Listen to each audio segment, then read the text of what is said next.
Assalamualaikum warahmatullahi wabarakatuh. Bertemu lagi dengan saya Budwi.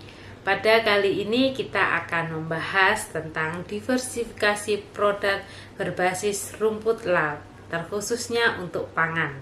Nanti kita juga akan membahas rumput laut untuk dari segi non pangannya. Saat ini kita fokuskan terlebih dahulu untuk pangan.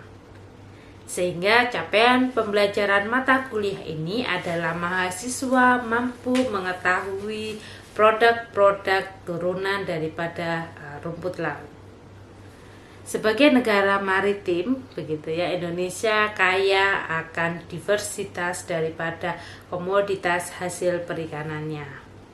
Di sini selain daripada ikan, ada juga komoditas lainnya seperti moluska, krustasea, dan yang menjadi primadona adalah rumput laut.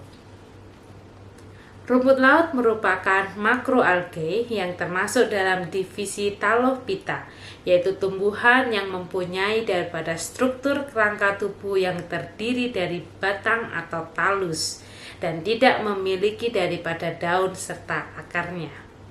Rumput laut di Indonesia dikenal dengan kualitasnya yang baik dan juga banyak diminati oleh industri karena mengandung daripada sumber karaginan, sumber agar-agar, dan juga alginat yang cukup tinggi dan cocok nantinya digunakan sebagai bahan baku industri makanan. Di Indonesia ini sendiri rumput laut kita bagi ada rumput laut hijau, merah, dan juga coklat.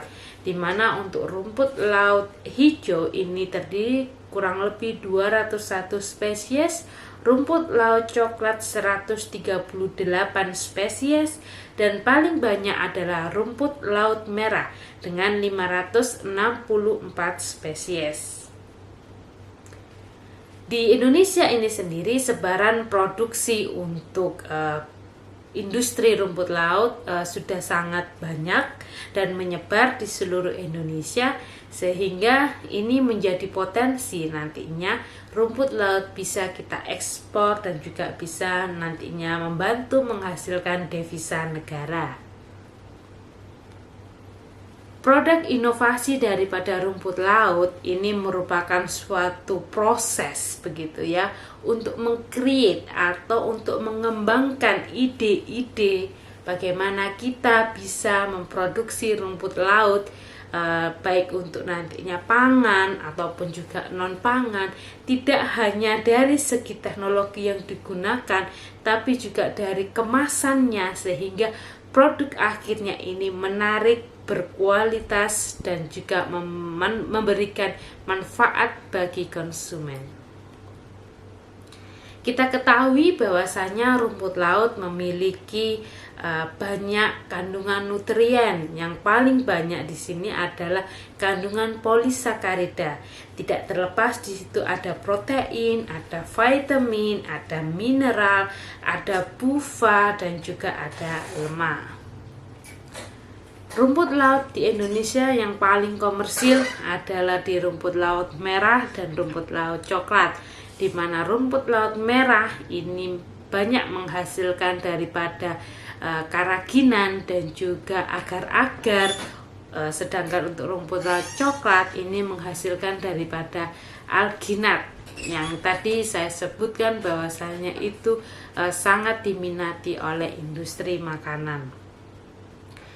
Kemudian daripada alginat dari rumput laut coklat ini digolongkan begitu ya dalam ranahnya alginofit atau rumput laut coklat yang mengandung bahan utama polisakarida alginat. Kemudian ada golongan agarofit adalah rumput laut yang mengandung bahan utama agar-agar. Sedangkan kemudian karaginofit adalah rumput laut yang mengandung bahan utama polisakarida karagin. Dalam proses nanti pembuatan agar, karaginat, ataupun alginat, kita biasa kenal dengan istilah ekstraksi untuk dapat mengekstrak daripada rumput laut, kemudian kita jadikan agar ataupun alginat dan juga karaginan. kita bahas terlebih dahulu terkait karaginan. Karaginan ini mengandung sulfat begitu ya, yang diklasifikasikan berdasarkan adanya 3,6 anhidrogalaktosa serta posisi dan jumlah golongan sulfat pada strukturnya. Nantinya kita bagi menjadi kappa karaginan, iota karaginan maupun juga lambda karaginan. Yang menjadi pembeda antara kappa, iota ataupun juga lambda adalah posisi daripada gugus sulfatnya, di mana untuk kappa karaginan ini terdapat atau mengandung D-galaktosa 6 sulfat ester dan 3,6 anhidro D-galaktosa 2 sulfat ester. Kadar sulfatnya sekitar 25-30%. Sedangkan untuk iota mengandung 4 sulfat ester pada setiap residu D glukosa dan gugusan 2 sulfat ester pada setiap gugusan 3,6 anhidro D-galaktosa dengan nilai kadar sulfatnya 23-25%. Kemudian untuk D-galaktosa mengandung 2 sulfat ester tanpa adanya unit 3,6 anhidro D-galaktosa dan mengandung gugus sulfat yang tinggi sekitar 32-39%.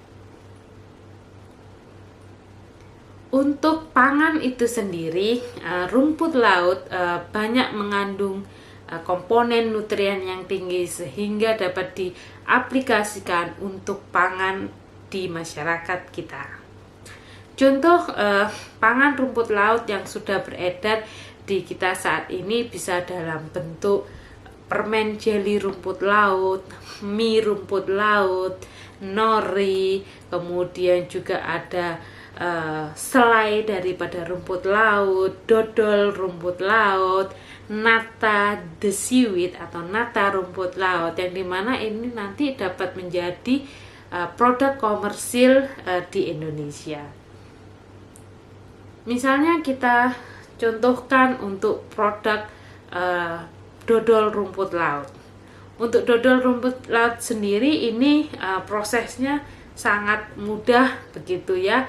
Kita membutuhkan bahan-bahan seperti Eucema cottoni, kemudian air, gula pasir, santan, garam, vanili, dan juga pewarna alami. Kemudian kita membutuhkan alat-alat yang bisa diproduksi di sektor rumah tangga seperti wajan, kemudian ada baskom, ada juga kompor, blender, dan juga nampan. Kemudian prosesnya bagaimana? Prosesnya cukup mudah.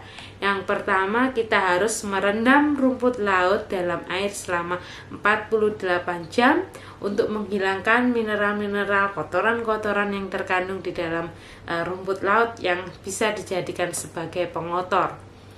Kemudian kita potong kecil-kecil dan lakukan proses pemblenderan rumput laut hingga kita dapatkan bubur rumput laut itu sendiri.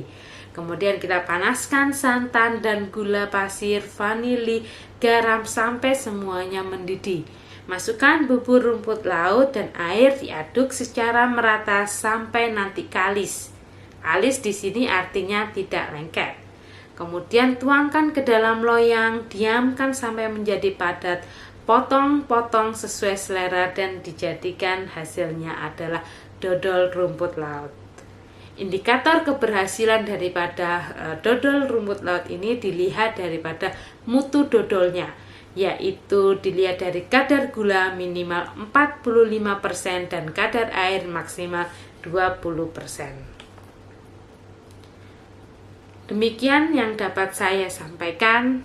Saya bisa simpulkan bahwasanya rumput laut ini sangat bermanfaat bagi produk pangan Indonesia. Dia mensupport daripada kandungan maupun nilai gizi, baik itu dari segi polisakaridanya yang tinggi, kemudian juga bisa dijadikan alternatif pangan, baik itu produk pangan yang dalam bentuk dodol, dalam bentuk mie, dalam bentuk es krim, yang dimana itu bisa menjadi alternatif pilihan lainnya. Begitu dari saya, semoga bermanfaat. Wassalamualaikum warahmatullahi wabarakatuh.